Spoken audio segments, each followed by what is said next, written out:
Rod, it's a real pleasure to meet you at last.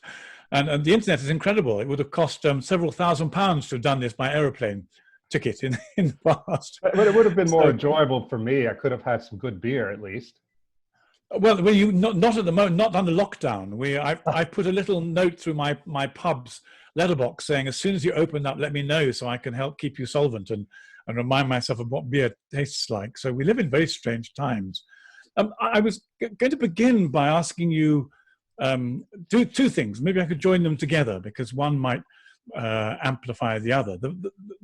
The first thing I wanted to ask you is whether things have changed significantly since you published The Benedict Option. You wrote a self-help book for Christian minorities in the face of an overwhelmingly and an increasingly aggressive culture. Things are changing almost every month, it seems. But since you wrote the book, Notre Dame has burnt down. And as I got to the end of it, and I saw you talking about the earthquake in Norcia, where St. Benedict built his monastery, which had such a profound effect on the way in which you began to reconceive Christian community as the antidote to what we're going through. I thought it's not just the earthquake in Norcia. Notre Dame was burnt down. And if Rod's main diagnosis is, well, Christendom is in terminal decline, look around for the symbolic reminders of that. These two events in particular are enormously powerful. So I thought I'd begin by just asking you to reflect on putting both those events together. And then in the light of that, what's changed? How have things sped up, intensified, perhaps moved direction or not since you published the book? Mm-hmm. Well, thank you for asking, Gavin. It seems that God has to use strong gestures to get our attention sometimes. And as you know, from the end of the book, I was almost finished with the manuscript of the book when the news came from Norcia that a terrible earthquake had struck Italy, the worst in 30 years, and had brought the basilica there and the monastery of St. Benedict to the ground. The monks there in Norcia saw this as a sign of the times, and they saw and they see in the ruins of their church, their basilica, a metaphor for Western civilization, for Christendom. And of course, then we see later what happened at Notre Dame. And I sometimes wonder what else God has to do to wake us up. In the time since the book was published, it came out in the spring of 2017. We've had in the US the election of Donald Trump, which of course came in 2016. I had to rush back in and quickly re-edit the politics chapter of the book to account for the Trump election. But I think, at least for many conservative, morally, theologically conservative Christians in the US, the election of Trump has made things even foggier for us. Because one of the problems we have, and I don't know if this is such a problem in the UK among Christians, but here in the US, we tend to think of the crisis in strictly political and legal terms, which is to say that the way to solve this decline, this moral decline, this religious decline, is to elect the correct people and to get the correct judges on the bench who will give us the decisions that will turn everything around. I think this is completely false. Not that politics and law are irrelevant, they're quite relevant, but they are only a subset of the deeper religious crisis in the West. And this, I think, is what the collapse of the basilica in Norcia and the earthquake and the burning down of Notre Dame tells us. It reminds us to see through this fog, this political and legal fog, and understand that we are not going to truly address the collapse of Christendom if we don't get back to the religious and spiritual and even metaphysical roots. If we only stick with these epiphenomena of politics and law, we haven't even begun to penetrate that yet. That's very helpful. As I was reading the book, I had a few penny dropping moments of disclosure. And one of them was when I said, "Oh my goodness, I'm a medievalist. I'm a pre-Occam medievalist. And I'm so far out of date. I haven't caught up with the Enlightenment, or rather, I think I've been sent back into the Middle Ages, partly actually by some profound religious experiences, which this isn't the moment to talk about them, but the impact of experiencing God rather than just thinking about him, I found made me feel much more at home in a medieval philosophical framework where there is this sense of You didn't use the posh Greek word, but perichoresis is what Charles Williams and C.S. Lewis call it. This is intermingling of the divine, the spiritual, and the material. You talk about the American view as being a political solution is needed. I think in Europe, nobody has the faintest idea if there is a solution or if there is what it is. We're so astonished by the speed of change. And one of the things I wanted to explore with you is whereabouts in the Christian church spectrum one goes in order to find the strongest platform or handle. I think you and I both spent some time as evangelicals. I don't know if you were a charismatic as well, but I had a moderately cheerful charismatic stage, which has never quite left me. And but I've left quasi-Protestantism because I was astonished at the way, almost like global warming, the kind of ice pack I was living on began to collapse into the sea and disappear under my feet. And I came to the very reluctant conclusion that the Reformation was an experiment that was over. It might have reformed the church somewhat for 200 or 300 years, but it was only ever a movement of response. Some of its responses were forensically accurate, and many of them were destructive in the end. But now, several hundred years later, it seems to me theologically that the movement of the Reformation doesn't have much currency left in it. And so I found myself being reconciled to Roman Catholicism because it seems to me to be the place where the fight against this spiritual corruption that we call the progressive movement. There are a number of perfectly adequate political tags for it, but ultimately it's spiritual corruption.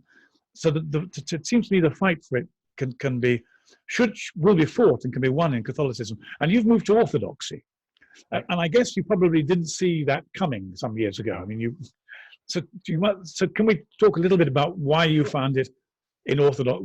And I think one of the things I want to do is not to beat up my Reformation friends. That's not the purpose of the conversation. But because I think I've seen that the charism of the Reformation may have had something to offer, did have something to offer, and they released a huge evangelical missionary movement for a start, which was amazing. But I don't think it has anything to offer now. And so I want all Christians to become Catholics or Orthodox. Right. Well, that's a bit naive and solipsistic. But how does it look from your point of view? Well, here in the U.S., it's a frustrating thing for people like me who are part of a liturgical historical church, because often the most forthright and most committed Christians are evangelicals or charismatics. Yeah. And that's something that has to be reckoned with. And that's one reason why, when I wrote the Benedict option, I put all my cards on the table and say, look, I'm writing this as an Orthodox Christian, big O Orthodox, but I'm writing this for Orthodox, Catholics, and Protestants, all of whom are part of what the theologian Hans Boersma calls the Great Tradition. In other words, if you're the sort of Christian who believes that truth is objective, that it's not something that we can twist and fold and mold to fit our modern prejudices, then in some sense we can be allies, if not completely in agreement. Now, I was never an evangelical, believe it or not. I was raised Protestant. I was raised Methodist, but we can't blame the poor Methodists for what happened to me. My family, we weren't real churchgoers. We would go on Easter and Christmas. I was raised in a small southern town, and when I told my father I was going to become a Catholic as a young man, he said, but the Drehers have always been Methodist. And as far as he was concerned, our Lord was a Methodist. It was more of a tribal religion. But for me, I had thrown away my religion entirely as a teenager. I thought, this is nonsense. It's only something for very quiet, middle-class, nice people. Or, this was the 1980s, the other option we had was Jimmy Swaggart, who was a TV evangelist at the time. And he was here in South Louisiana, where I live. And I thought neither one of those suits me, so I guess I'm an agnostic. And then my mother won in a church lottery a trip to Europe, a guided trip. She didn't want to go, so she sent me, her 17-year-old son, because she knew I was interested in France and French art and so on. So I couldn't have been happier. I was the only young person on a bus full of elderly American tourists, but on the way to Paris, the coach stopped in Chartres. an hour outside of Paris. I didn't know what this town was. I surely didn't want to get off the bus and go in and look at another old church, but I did. Gavin, when I walked into the cathedral at Chartres, nothing in my life growing up in late 20th century United States in a small town had prepared me for the grandeur of God, the glory of God made manifest in those stones and in that stained glass. I had a real epiphany. I didn't become a reconverted Christian standing there, but I did sense that I was onto something, that God existed. And not only did God exist, but he was looking at me. What this ultimately did for me, Gavin, is it brought me into the Catholic Church some years later, because I had to know who was the God that inspired men whose names we don't know to build such a temple to his glory. And I'm truncating this story, but eventually I found my way, been reading about the Middle Ages and monasticism, into the Catholic Church. And it's a really painful story. 13 years later, I was out the door of the Catholic Church because as a journalist, I'd begun to write about the abuse scandal. And I found myself at a place I could not have imagined, when I just could not believe as a Catholic anymore. I had always thought, because my faith was very cerebral, I had always thought that if I had the syllogism straight in my mind, that my faith would be completely unassailable. In fact, that's not what happened at all. When I became Orthodox, it wasn't a thought of getting away from sin. I mean, the Orthodox Church is full of sin, but it was the only option open to me at that point, because I couldn't become a Protestant again. Once you started to believe in the perichoretic universe, you might say, Protestantism evaporates. That's very interesting. My story is slightly different. I grew up in Canterbury Cathedral. I was at school there, so I spent 5 years in a kind of second-rate Chartres. Canterbury shouldn't be called second-rate anything, but nothing compares to Chartres. Right.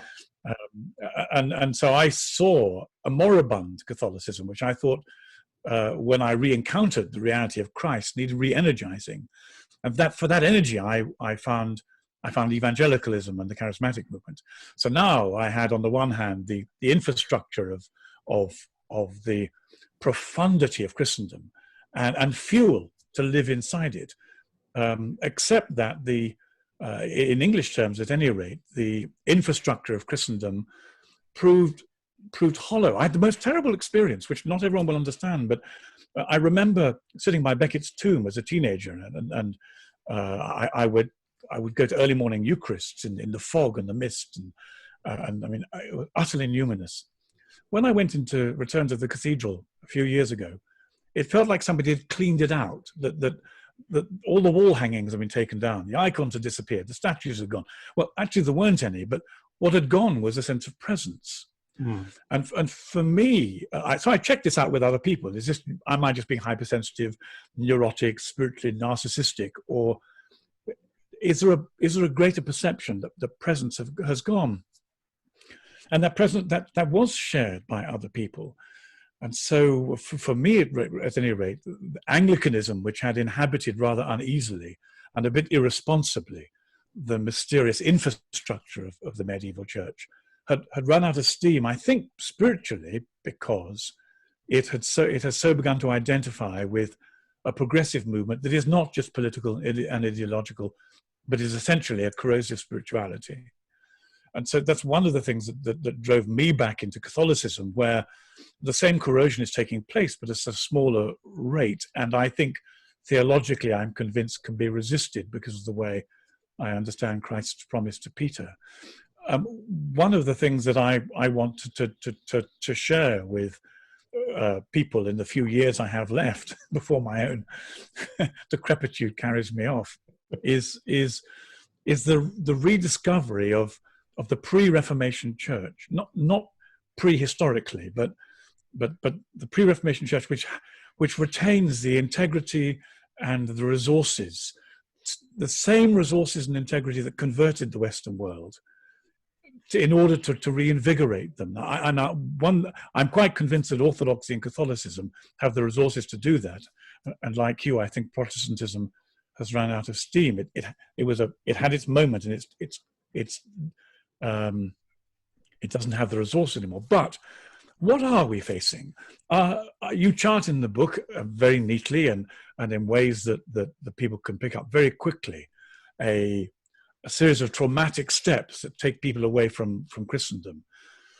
But we've got now to a point of real crisis where Christendom might be wiped out. So we can understand it theologically, philosophically, but spiritually, how do we understand it? What's our discretia, our diagnosis? Well, just last night I was reading a story on the Catholic News Agency newsfeed about a new biography of Benedict XVI that's come out in Germany. It won't be published in English until November of this year. But in it, Benedict, who is really one of my heroes, Benedict XVI, he says that we are facing nothing less than the spirit of Antichrist, who is attacking the foundations of all belief. And Benedict says that nothing less than the full spiritual armor and prayer of the universal church can stop this. I believe he's absolutely correct. And this is not something that is coming just between, say, the Catholic Church and the modern world. This is, to borrow a line from Solzhenitsyn, this is a line of evil that has gone right through the center of every church, Orthodox, Catholic, and Protestant. And you can see it, I believe, most clearly in the transgender movement. You know, transgender being simply a condensed symbol, as Mary Douglas would have put it, of modernity, the idea that there is no meaning inherent in matter, that we can do whatever we like, we can force matter, everything about the cosmos, to fit into the exercise of man's will. Now that's a metaphysical sort of airy-fairy concept, but that is what's at the bottom of this. I think that Protestantism, for reasons you said, is really without the sufficient resources to fight this. Catholicism and Orthodoxy, as deeply sacramental faiths, we do have the resources to do it, but we have to be willing to draw on those resources. And my concern, it's different for our Orthodox churches. There's so few of them here in the West, and they tend to be very intense, which I really love. But in Catholic churches, which is most of my experience as an adult Christian, you know, they're in the U.S. They're mostly your average parish church is essentially Protestantism with the Pope. Yeah. And I think that the Catholics need to rediscover what they have in their own tradition. Unfortunately, this Pope is not making it easy. That's so interesting. So let's begin with the diagnosis that essentially it's hubris. Hubris is the heart of this, the notion that we can build the world in our own image, and instead of going to God for salvation, we can provide salvation ourselves in political and philosophical terms, which is what drives this utopianism that has scarred our civilization since the French Revolution, and was scarred particularly in a murderous sense. And I grew up reading Solzhenitsyn and Dostoevsky, and that was really, I think, what prepared me for the philosophical crisis, which can only be solved by an encounter with evil. Only a recognition that evil is real and profound and corrosive and in a strange and odd way intelligent, with limitations,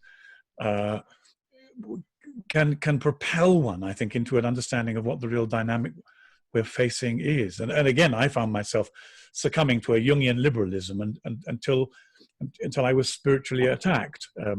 That kind of language makes people think you need to reach for the placebos or the pills or a psychiatrist. But once one's encountered this raw struggle between good and evil, it's quite clear that the solution has to be more than a form of vague intellectualized spirituality, which I think is what Christianity has slipped so easily into. And you're right, quite right. This Catholicism has been undermined by this progressive spirit, but nonetheless, it seems to me that it has enough saints and enough miracles, enough transcendence, enough metaphysics to begin to re-educate its people. I mean, for me, coming across Padre Pio was a moment when whoa, goodness me, this happened when I was 14. This is not 1250. This is 1968. This is real for now. Well, let's not put too far. Let's not beat around the bush here. We're talking about the demonic, and in my case, as a young new Catholic, getting to know an exorcist in real life and going with him on some of his missions. And once you've seen these things, you can't unsee them. And Absolutely. Once you have seen a confrontation with intelligent, discarnate, evil, you can't forget it. Well, you can suppress it, but it's always there, needling you. I remember, Gavin, last autumn, I was in New York City for a conference, and I met an old friend of mine, or revisited an old friend that I had known from my days living in New York 20 years ago. And to make a long story short, he's a stockbroker, very urbane, cosmopolitan, Upper East Side, Manhattan, New Yorker, and a very Catholic. He and his wife have been very staunch traditionalist Catholics, and his wife is possessed. And I'm like, what do you mean? How did someone like this become possessed? And he said that it was her grandfather back in Italy who had been involved in the occult, and it got passed along the line. Now, mind you, we're standing in New York City in the 21st century, and this is my stockbroker friend telling me this. He said, come by and visit us. She was under the care of an official exorcist at the time.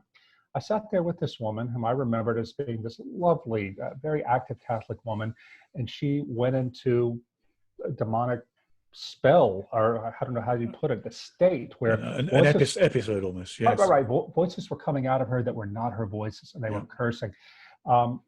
Now I don't know what's happened with her. They were getting care by an exorcist, and she was going to have a formal exorcism. But I remember walking through Manhattan with my stockbroker friend after we had visited his wife at their home. And he said, I tell you, if you had come to me 2 years ago and said that this was going to happen, this was real, I would have laughed at you, even though I'm a church-going Catholic. He said, now, having experienced this, when I walk through the streets of Manhattan, I'm aware of the spiritual battle that is going on around us all the time. And it has completely changed my prayer life and my orientation to the church and the world. That's so right. For me, I was on a pilgrimage, and there was going to be a procession of the Blessed Sacrament. And I was still sufficiently Anglican to think, I'm going to find this rather dull.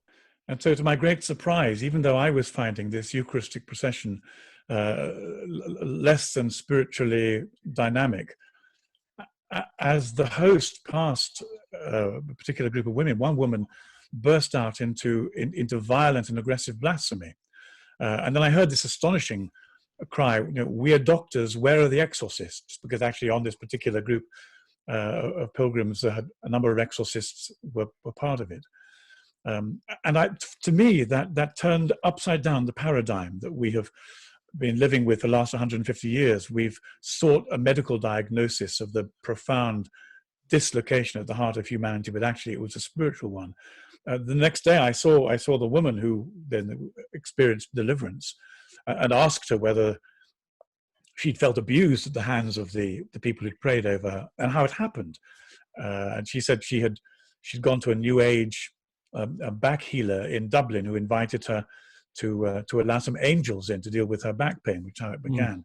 But one of the things that did was to propel me into a clearer sense that the struggle was spiritual, a clearer sense that the Eucharist was as powerful as the Church has always said it was, and then to try and join the dots with an understanding of what was going on in our society, because the real aggression against Christianity has come from the whole progressive sexuality movement.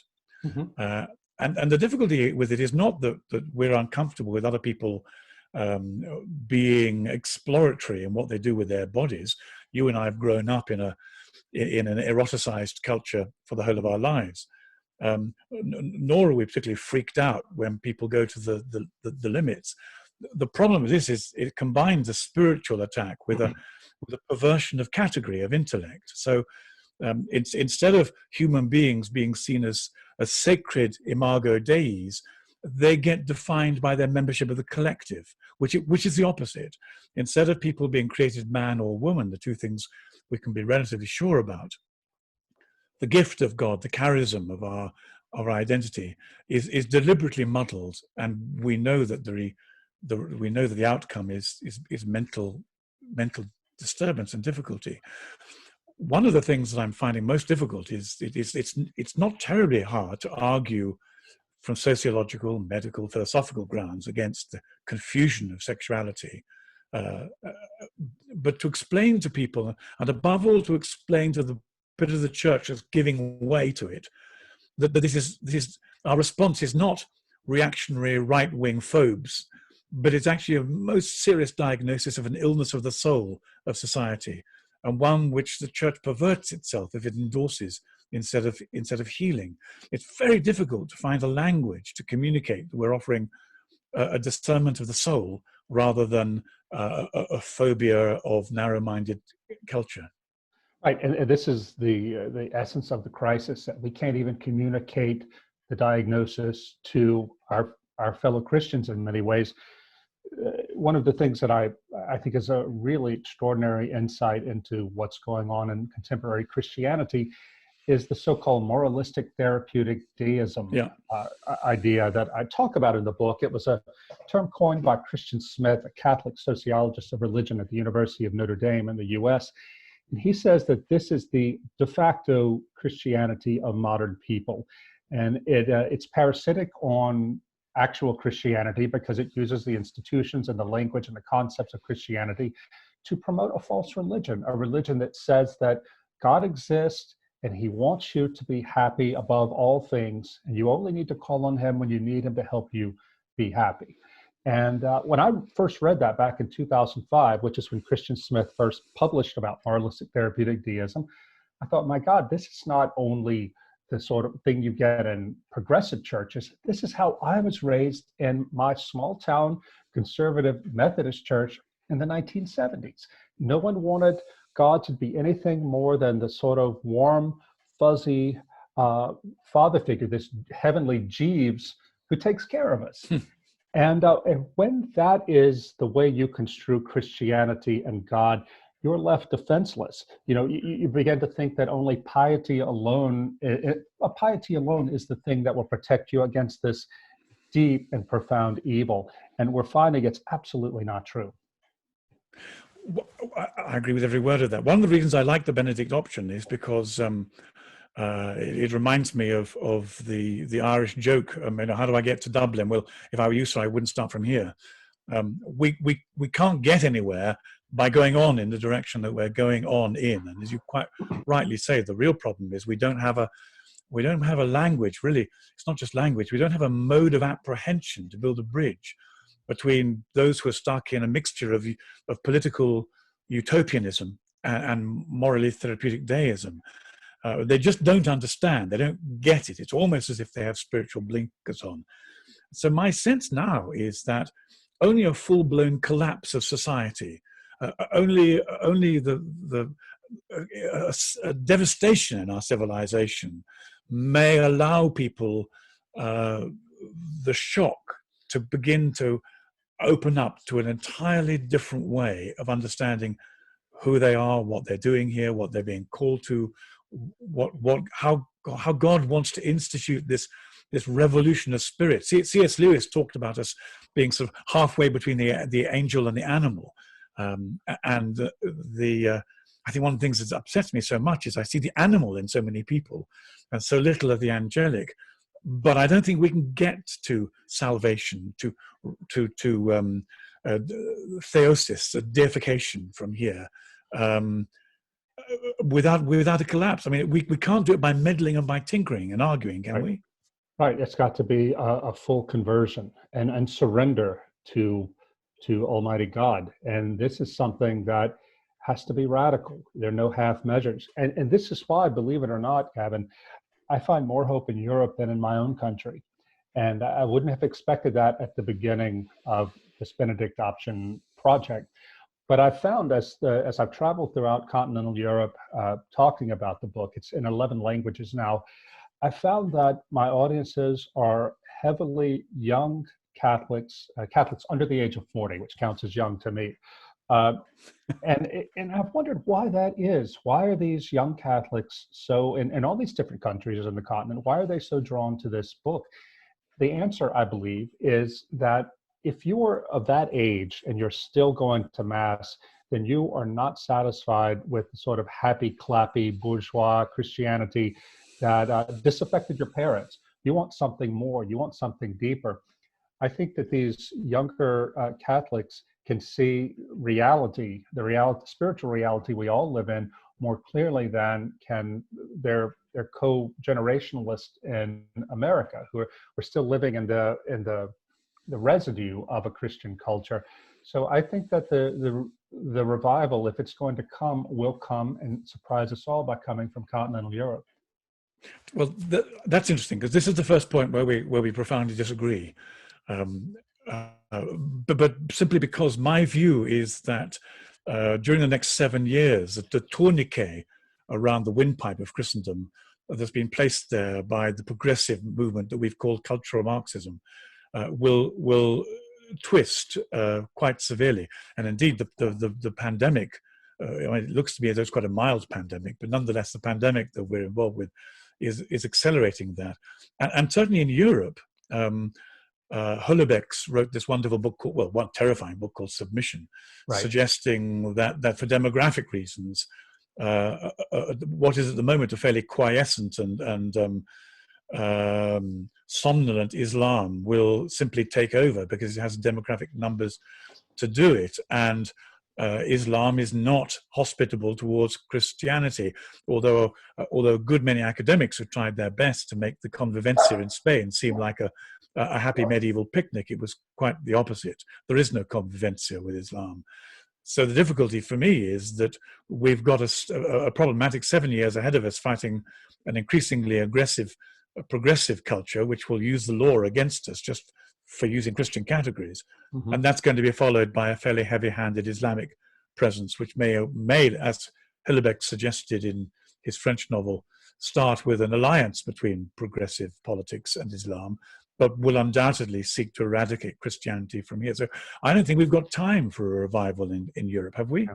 No, you may be right. I suppose that the reason, well, let me back up a little.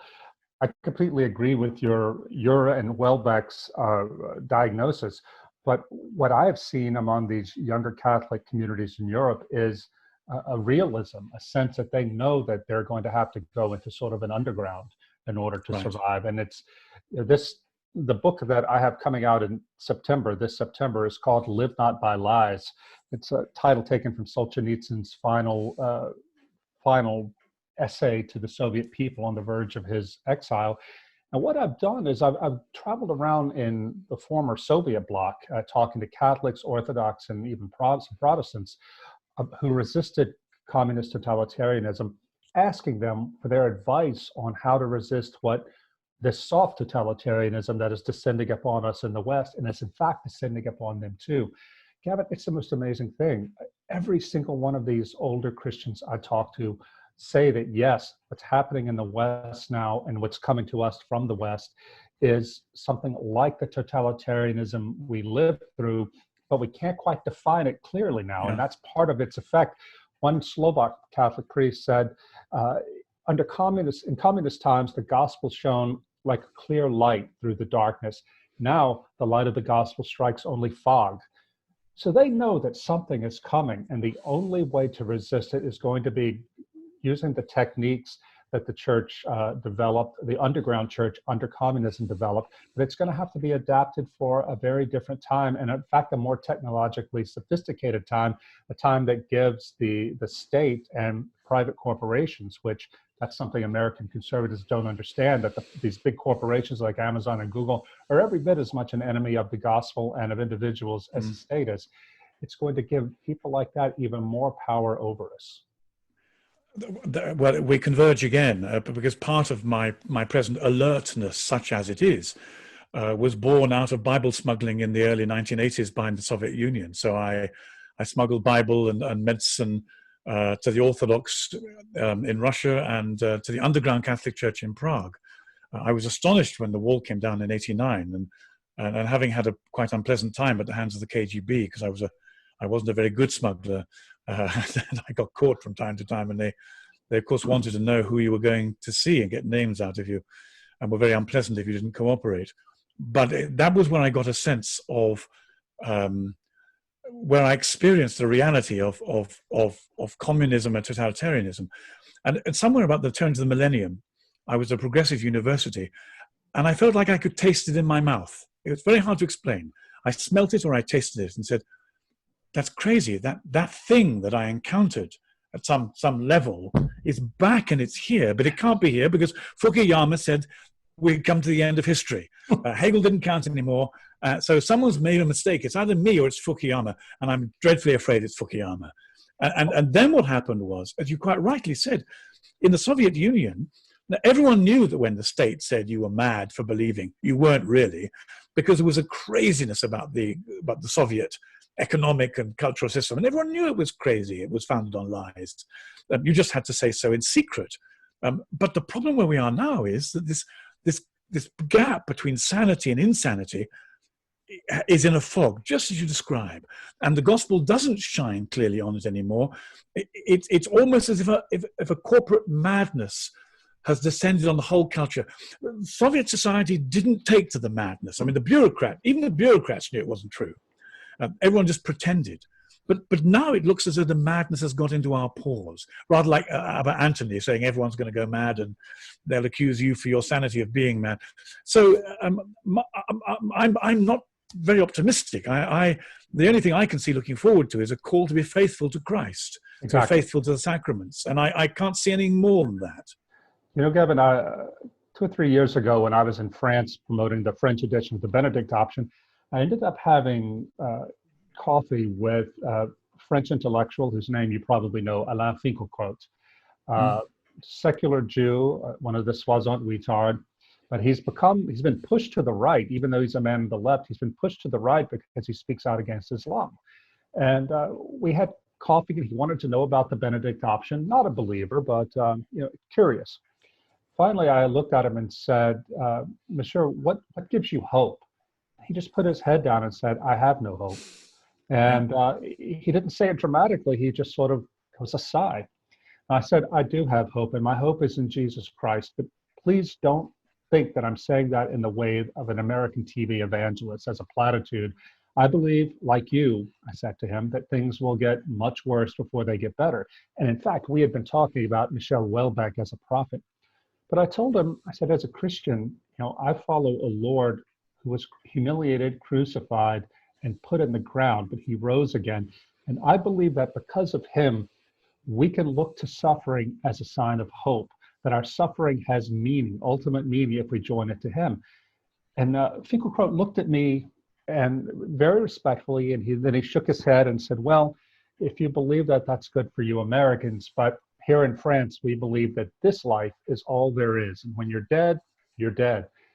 I didn't know what else to say to him after that, because what can you do? He was completely closed off. But it did help me to understand why, it's Christ or nothing for us in this crisis. I think that's right. And it feels to me as though in terms of the history of our culture, we're in Gethsemane at the moment. We're waiting for the axe to drop and for the disaster to happen, and that the next generation may experience the crucifixion of Good Friday, but for us, metaphysically, the most profound level of reality, there will be resurrection. It's just that to get to the resurrection, we're not going to have to go through just our own deaths, which we sit fairly easily with. We're not looking forward to the process, but we know it's going to happen, and we prepare for it every night. Mm-hmm. But we're going to have to go through the death of a civilization and a culture too. And I think one of the things that I feel impelled to say to the church is not only that morally therapeutic deism doesn't cut it, or the utopianism will never change human nature, and that neither of these two things offers an antidote to the profound evil that is intent on destroying the image of God in us. But to get to the resurrection, we're going to have to go through a really rather terrible period. And if one's seen the reality of the French Revolution, the Russian Revolution, these moments of utopian murder and Holocaust, it's not a surprise to the historical imagination. It's just a shame it has to happen in our lifetimes. And I think that we're called to be the watchman for this moment, to try and alert the church, so that at least we can take the Jewish intellectuals we know and love and try and rescue them from the icy water of their existential nihilism, and say that, there is an ark, there is a boat, there is a heaven, there is a resurrection. Come with us, and you've probably begun to smell it, but come with us and we'll show you the way. Have you ever heard of a man named Father Tomislav Kolakovich? You probably heard the name.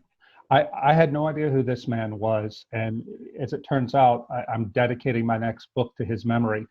He was a Croatian Jesuit working in Zagreb in the early 1940s, organizing the anti-Nazi resistance among the Catholics. He got a tip that the Gestapo was looking for him, and he escaped to his mother's homeland, Slovakia, the Slovak part of Czechoslovakia.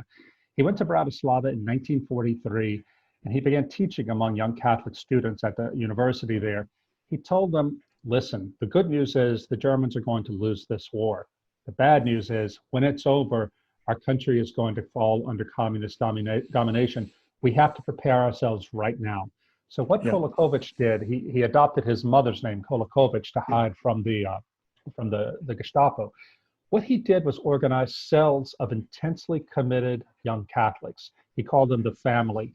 And they would come together to pray, to read scripture, to hear lectures about theology and economics, politics, and also to learn the arts of resistance, like how to survive an interrogation. Kolakovich spread in the next 3 years around from 43 to 46, all around Slovakia, cells of the family. After the war, the communists came to power, they expelled him from Slovakia, but his cells became the backbone of the underground church. And it's the prime reason that the church survived in Slovakia, because what Kolakovich saw was that the communists, when they came to power, because he had studied Soviet Russia, that they were going to crush the clergy. And because the Slovak Catholic Church was very clericalist at the time, he knew that the only way the church was going to survive was if he built up a strong laity who knew the faith and who could continue it in their ways. And that's exactly what happened. I think today we need a new Father Kolakovich, an army of Father Kolakoviches to prepare our own culture for this kind of resistance. I'm sure that's exactly right. And our cry is back to the catacombs. I mean, these cells of the family he talked about, it's essentially a rediscovery of the catacombs in the early church during the first 3 centuries of persecution. It's not as if, as Christians, we don't know what it's like for Satan to find that he can instrumentalize the body politic against God's rescue plan for humanity. But there are times when we rise to the top of society and work as redemptively as we can, and the medieval period, I think, was a supreme example of that. And there are other times when we have to go undercover, and I think you're quite right. The cry for us is back to the catacombs to prepare for what's coming. And these amazing Christians, Catholic, Protestant, and Orthodox of the Soviet bloc, they have such a witness to us. Some of them are still alive today, but they are almost entirely unknown here in the West. And that's something that I think you and I and our friends have to change, because they have quite a testimony. They have the word of life, and not only the word of life, they have the practical advice for how to survive this. Did you see the Terrence Malick film, A Hidden Life, about Blessed Franz Jägerstätter? Came out recently. No. I hope you do. It's out now on video. It's the life of Franz Jägerstätter, who, as your listeners may know, was martyred by the Nazis. He was an Austrian Catholic who was killed by the Nazis for refusing to swear allegiance to Hitler. When I saw that film, I said, this is the Benedict option. Some people have said that the Benedict option is just head for the hills and escape everything. And it's not that at all. It's rather a way of living that makes the Christ live so fully within oneself that when the Nazis come to your village and demand that you swear allegiance to the Antichrist, you find within yourself the clarity of mind and the strength of heart to say no, as Blessed Franz Jägerstätter did. In that movie, Gavin, there's an amazing scene. I think this is the heart of it, where Franz, in his little Austrian Catholic village, he goes into the local church, and there is a man painting images from the Bible on the side of the church. And Franz talks to the artist, and the artist says, oh, I'm not a real follower of Christ. I'm an admirer of Christ. I paint these images for admirers of Christ. He said, to be a real follower of Christ is to suffer, be willing to suffer. And I think this is a very, very difficult lesson for all of us in the modern world to learn. We think that we want comfort. We don't want to suffer. I don't want to suffer, but there's no other way to prove that we are true followers of Christ as opposed to admirers. I think that's wonderful. I suspect I may only be an admirer of Christ, and I'll only know whether I'm a follower or not when the question is put. Yeah. And you know, the answer will describe whether one is an admirer or a follower. Well, it's how wonderful. I guess the Benedict option at least has set the scene for people to recategorize their understanding of this moment in history. And it's wonderful that you've got a book coming out that will offer people at least a prescription for the next stage. And for as long as such books can be published, and sold in the open. But because one of the things we're going to have to do is find ways technologically of going underground too, because the terms and conditions of the internet carriers that we're using at the moment are probably being infringed by our criticism and disobedience. So I don't think we've got long either in the open air like this.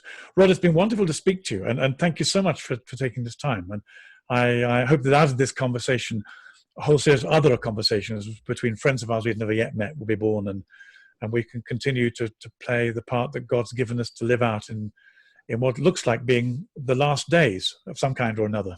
Some kind or another. Let's be faithful and help each other be faithful on this pilgrimage to wherever God is leading us. We can trust him, even if it's into the valley of the shadow of death. He will not abandon us. And beyond. See you in the resurrection, and thank you, and God bless you. Very good. God bless.